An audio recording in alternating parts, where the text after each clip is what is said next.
Hello అండి, అందరు బాగున్నారా? అందరు బాగుండాలి, అందులో మనం ఉండాలని ఆశిస్తూ మీ అరుణ. ఇవి వచ్చి పల్లీలండి. ఈ ఇనప కళాయిలో ఇంచుమించు 1/2 కేజీ పైనే ఉంటాయి. వేయించుకుంటాను నేను. అలాగా వేయించి పక్కన పెట్టుకున్నాం అనుకో, వారం 10 రోజులు చట్నీకి సరిపోతాయి అన్నమాట. నెక్స్ట్ వచ్చి ఇది కూడా 1/2 కేజీ పెసరపప్పు, అంటే పొట్టు తీసింది రెడీమేడ్గా అమ్ముతారు కదా.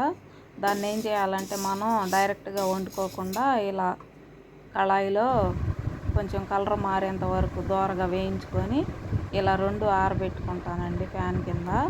ఆ తర్వాత కొంచెం పల్లీలు అలా అలా కొంచెం నలిపేసి చేటతో చెరిగేసి ఇలా 2 డబ్బాల్లో స్టోర్ చేసుకుంటే మనకి పని తొందరగా అవుతుంది. ఇంకా కళాయి కూడా తుడిచేసి పక్కన పెట్టుకున్నాను.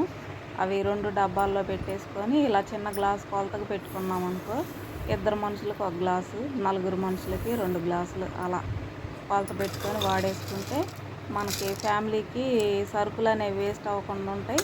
మనం ఈజీగా పని చేసుకోవచ్చు.